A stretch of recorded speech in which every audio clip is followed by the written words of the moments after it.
अस्सलाम वालेकुम। 10th class 6.2 solve कर रहे हैं मैथमेटिक्स 10th आर्ट्स ग्रुप वालों की। फर्स्ट क्वेश्चन है आपके पास, identify row matrix, column matrix, square matrix and rectangular matrix in the following matrices. अब 10th क्लास कुछ चीज़ें याद रखनी है, ये डेफिनेशन से करने वाले हैं। रो मैट्रिक्स जिसमें एक ही रो हो, कॉलम मैट्रिक्स जिसमें एक ही कॉलम हो, स्क्वायर मैट्रिक्स किधर है, स्क्वायर मैट्रिक्स जिसमें नंबर ऑफ़ रोज़ और नंबर ऑफ़ कॉलम्स इक्वल हों, रेक्टेंगुलर मैट्रिक्स जिसमें नंबर ऑफ़ रोज़ बराबर नहीं होते नंबर ऑफ़ कॉलम की, ठीक होता है। अब आपने इन तमाम मैट्रिक्स में से ऊपर से बतानी है कि इसमें से रो, कॉलम, स्क्वायर मैट्रिक्स और रेक्टेंगुलर मैट्रिक्स कौन सी हैं, ठीक है। अब आप देखो कि इसके अंदर सबसे पहले रो मैट्रिक्स हम ढूंढ लेते हैं। रो मैट्रिक्स कौन सी है जिसमें एक ही रो हो, ये रिलेटिव लाइन रो, ये रो, और एक तो ये रो मैट्रिक्स है, दूसरी कौन सी है, ए रो मैट्रिक्स है और जिसमें एक ही रो हो, और ये जो सी आपकी है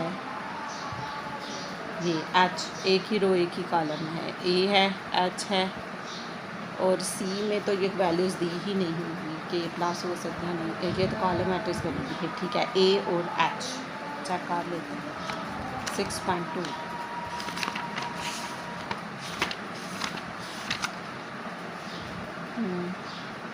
ए जस्ट एच को नहीं कहा उसने, नंबर ऑफ रोज और कॉलम नहीं किया।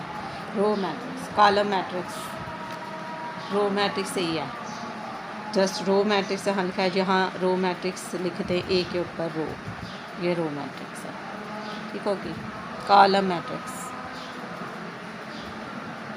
इन्हें ऐड करेंगे तो एक ही कॉलम बन जाएगा, ए प्लस एक्स और बी प्लस वाई, तो ये कॉलम है, ठीक है। अब वो कह रहे हैं स्क्वायर मैट्रिक्स, ऐसी मैट्रिक्स जिसमें रोज़ और कॉलम्स की तादाद सेम हो, 5 और 2 7 हो जाएगा, तो इसमें एक और 2 रोज़ हैं, 2 ही कॉलम हैं। बी, एक तो बी आ जाएगा, दूसरा ये, इसमें भी नंबर ऑफ़ रोज़ और नंबर ऑफ़ कॉलम सेम है, एम बराबर है एम के, इसमें भी number of rows number of column same है, ठीक है। तो आपके पास आ गया, और एफ़ में भी नंबर ऑफ़ रोज़ और कॉलम सेम है, 1 2 3 रोज़ हैं, 1 2 3 ही कॉलम हैं, तो आपके पास स्क्वायर मैट्रिक्स है बी डी एफ़ और ई, बी डी एफ़ और ई लिख के लिखे स्क्वायर, ठीक है, स्क्वायर मैट्रिक्स। नेक्स्ट आपने बताना है रेक्टेंगल। रेक्टेंगल ऐसे मैट्रिक्स जिसमें रोज़ और कॉलम्स इक्वल नहीं होते। अब ढूंढें, ये जी, इसमें भी एक रो है और कॉलम 3 है, A C ji, A C और जी, ये रेक्टेंगुलर मैट्रिक्स है,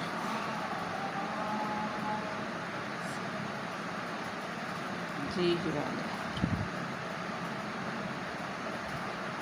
रेक्टेंगुलर मैट्रिक्स, ठीक है। A C ji rectangular matrix है, इसमें number of rows number of column के इक्वल नहीं है। Square matrix B D F और ई है, क्योंकि इसमें नंबर ऑफ़ रोज़ और नंबर ऑफ़ कॉलम सेम है। नेक्स्ट अगला है identify diagonal matrix, scalar matrix, identity matrix. Diagonal matrix ऐसी मैट्रिक्स जिसमें डायगनल में कम से कम एक element, at least 1 elements in the diagonals are 0। Diagonal में ये देखिए, ये डायगनल होता है, डायगनल में कम से कम एक एलिमेंट 0 होना चाहिए, ज़्यादा से ज़्यादा 2 भी हो सकते हैं और 3 भी हो सकते हैं, ठीक है ना, तो सारे 0 होने चाहिए। डायगनल में एक एलिमेंट 0 होना चाहिए। अब ये देखो, यहाँ भी डायगनल में 0 है, यहाँ भी डायगनल में 0 है, यहाँ भी डायगनल में 0 है, यहाँ भी डायगनल में 0 है, यहाँ भी डायगनल में 0 है, ये भी 0 है, ये भी 0 है। ये तमाम मैट्रिक्स डायगनल मैट्रिक्स तो हैं। डायगनल मैट्रिक्स लिखें, A B C D E F और जी आर डायगनल मैट्रिक्स, ठीक है। ये सारी डायगनल मैट्रिक्स हैं। डायगनल मैट्रिक्स बल्कि यहाँ पर लिख दो, A B C D E F G, ये क्या है आपके पास, D I A G O N A L, diagonal, MATRIS matrix, ये बुक पर ही सॉल्व कर ली। ये है आपके पास डायगनल मैट्रिक्स सारे हैं। आगे कह रहे हैं स्केलर मैट्रिक्स। स्केलर मैट्रिक्स वो मैट्रिक्स जिसके डायगोनल में सेम एलिमेंट्स हैं। यहाँ 0 है, 1 है, ये भी नहीं है, यहाँ 0, ये स्केलर है। ये देखो 7 7 7 डायगोनल में सेम एलिमेंट्स हैं ना, ये देखिए। बी भी स्केलर है, आगे ये तो नहीं है, और डी भी स्केलर है।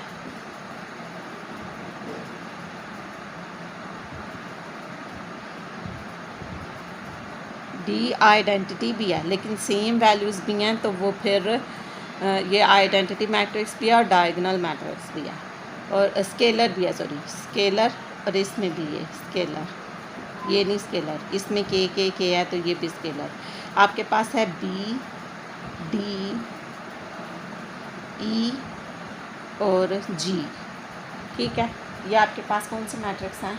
स्केलर। ये मैंने स्केलर के ऊपर लिखा भी है, स्केलर मैट्रिक्स लिखा है, उसके ऊपर लिख दे बी, डी, ई पहले आएगा और फिर जी, ठीक है। ये आपके पास स्केलर मैट्रिक्स है। क्यों स्केलर मैट्रिक्स? वो जिसके डायगोनल में सेम एलिमेंट्स हैं, 5 5, के 7 7 7 1 1 1, ठीक है। अब आ गया आइडेंटिटी मैट्रिक्स। आइडेंटिटी मैट्रिक्स ऐसी मैट्रिक्स होती हैं जिसके डायगोनल में 1 हो, ठीक है, 1 1 1, लेकिन 1 सेम भी कंसिडर किया जा रहा है, इस वजह से उन्होंने इसको आइडेंटिटी मैट्रिक्स भी लिखा है और स्केलर मैट्रिक्स भी लिखा है। ये जो आपके पास 1 1 1 लिखा हुआ है, यूनिट और आइडेंटिटी, आई से याद रख लें, आइडेंटिटी या यूनिट मैट्रिक्स, इसके 2 नेम हैं। अगर डायगोनल में 1 हो तो आइडेंटिटी या यूनिट मैट्रिक्स, डायगोनल सेम हो तो स्केलर मैट्रिक्स, डायगोनल में कम से कम 1 0 हो तो डायगोनल मैट्रिक्स। क्लियर? 1 0 हो, कम से कम 1 0 हो डायगोनल मैट्रिक्स, डायगोनल सेम हो स्केलर मैट्रिक्स, डायगोनल में 1 हो तो यूनिट और आइडेंटिटी मैट्रिक्स। एक ही रो हो तो रो मैट्रिक्स, एक ही कॉलम हो तो कॉलम मैट्रिक्स, रोज़ और मैट्रिक्स की तादाद सेम हो तो स्क्वायर मैट्रिक्स, रोज़ और कॉलम्स की तादाद सेम ना हो तो रेक्टेंगुलर मैट्रिक्स। क्लियर? सेम हो तादाद, एक ही रो हो तो रो मैट्रिक्स, एक ही कॉलम हो तो कॉलम मैट्रिक्स, रोज़ और कॉलम्स की तादाद सेम हो तो स्क्वायर मैट्रिक्स, रोज़ और कॉलम की तादाद सेम ना हो तो रेक्टेंगुलर मैट्रिक्स, और डायगोनल मैट्रिक्स, डायगोनल में कम से कम 1 0 हो तो डायगोनल मैट्रिक्स, और डायगोनल में एलिमेंट सेम हो तो फिर स्केलर मैट्रिक्स, डायगोनल में 1 हो तो यूनिट और आइडेंटिटी मैट्रिक्स। ये डेफिनेशंस हैं सारी। आगे ये क्वेश्चन मैं बुक के ऊपर करती हूँ, नोटबुक पर। नेक्स्ट है आइडेंटिफाई और रो मैट्रिक्स। अभी मैंने बताया एक ही रो हो तो रो मैट्रिक्स, ए में भी एक ही रो है और सी में भी एक ही रो है, तो मैं इस तरह ही कर देती हूँ, ए और सी यहाँ लिख दो, ए और सी जो सा है ये रो मैट्रिक्स हैं। Next identify column matrix. एक ही कॉलम ऐसा होता है ना, अब देखो कौन सी इस फॉर्म में है, एक तो ए है, ई है, सी है, ए ई सी और ई, ए सी और ई, ये कौन से आपके कॉलम मैट्रिक्स हैं, ये आपका आंसर है, ठीक है, ए सी और E. Next identify all column matrix. Column matrix को आपने आइडेंटिफाई करना है, इसमें तो सिर्फ एक ही कॉलम है, ये देखिए सी जस्ट, क्योंकि ये ई में तो एक रो है, कॉलम कितने हैं 1 2 3, खड़ा हुआ कॉलम होता है तो एक ही मैट्रिक्स है ये। आगे लिखा हुआ है आइडेंटिफाई 3 क्रॉस 3 मैट्रिक्स। ऐसी मैट्रिक्स फाइंड करें 3 क्रॉस 3 मतलब जिसकी में 3 रोज़ और 3 कॉलम्स हो, तो वो ए वाली है जिसमें 1 2 3 रोज़ हैं और 1 2 3 कॉलम्स हैं, तो ए, ठीक है, ये ए है आपके पास। आप इसमें सॉल्व करने वाला क्वेश्चन सिर्फ एक ही था आपके पास, वो है क्वेश्चन नंबर 3 और जो 2 नंबर में आता है, find transpose of the following matrix. Transpose लेने का तरीका यह है कि रोज़ को कॉलम में लिख दो या कॉलम को रो में लिख दो, चेंज कर दो उसकी जगह, तो वो आपकी क्वेश्चन सॉल्व हो जाता है। ये देखें 6.2 मैंने क्वेश्चन लिखा हुआ है आपके पास, find transpose of the following matrix A is equal to 3 4 1 और 4 फाइंड। पहला step taking transpose on both side, इधर भी टी लिख दिया, यहाँ भी ब्रैकेट के ऊपर टी लिख दिया, यहाँ पर ए के ऊपर टी रहेगा, जब मैं इसका ट्रांसपोज ले लूँगी ये टी ख़त्म हो जाएगा। अब देख लें आपके पास 2 मेथड हैं, या तो ये इसको रोज़ को कॉलम में लिख दो या कॉलम्स को रो में लिख दो, ये आपकी अपनी मर्ज़ी है। तो मैं क्या करूँगी, ये जो इस तरह लिखी हुई है ना, ये खड़ा हुआ इसे लटा दो, ठीक है, ये 3 और 1, फिर 4 और 4। ठीक है, मैंने कॉलम्स को रो में लिख दिया, ये कॉलम था इसको रो में लिख दिया। 3 और -1 खड़ा हुआ था, इसे लेटा दिया, 4 और 4। ये आपका ट्रांसपोज हो गया। बस ये क्वेश्चन इतना सही है। फर्स्ट स्टेप क्या था, ये बी लिखा है taking transpose on both side, B के ऊपर भी टी, इसके ऊपर भी, ये मैट्रिक्स लिखा है इसके ऊपर भी टी, बी के ऊपर टी रहेगा और ऊपर यहाँ से टी ख़त्म हो जाएगा। मैं कॉलम्स को ही रो में लिख रही थी, तो यहाँ पर ये वाला कॉलम लिखा हुआ है, इसे लटा देंगे, खड़ा हुआ है तो उसको लटा दो। -3 -1, अब ये -2 और 4, ये आपका ट्रांसपोज लिया गया और ये आपका आंसर है। ठीक है, ये इस तरह लिखी हुई थी, मैंने ऐसे लिख दिया। अब नेक्स्ट क्वेश्चन देखो, सी, इसका भी ट्रांसपोज लेना है। Taking transpose on both side, C की पावर टी, सी का ट्रांसपोज और ये मैट्रिक्स लिखी, इसके ऊपर ट्रांसपोज लिखा, सी के ऊपर टी रहेगा। अब ये टी ख़त्म होगा जब मैं इसका ट्रांसपोज ले लूँगी। मैं क्या कर रही थी, मैं कॉलम्स को रो में लिख रही थी। इस बार कॉलम में मेरे पास ए और सी लिखा हुआ है, खड़ा हुआ है, इसे लौटा दो, -बी और डी, अगली वैल्यू भी ऐसे। ठीक है, अब नेक्स्ट है taking transpose on both side. अब ये 3x3 मैट्रिक्स आ गया है, तो यहाँ डी के ऊपर टी, यहाँ भी टी लिख दिया है। अब मैं रोज़ को कॉलम में लिख रही, कॉलम्स को रो में लिख रही थी, तो ये जो मेरे पास लिखा हुआ है इसको मैं लटा देती हूँ। क्या लिखूँगी, L P और A। ठीक है, अब इसकी बारी, M P Q, M Q और B। अब N R और C, N R C। ठीक है, ये आपके पास आ गया। L M N इस तरह आ गया, P Q R आ गया, A B C आ गया। ये पहले A B C इस तरह था, अब A B C इस तरह आ गया। ठीक हो गया, ये आपका ट्रांसपोज हो गया। ये लेटे हुए थे, इसे मैंने खड़े हुए थे, इन्हें लटा दिया हर लाइन को।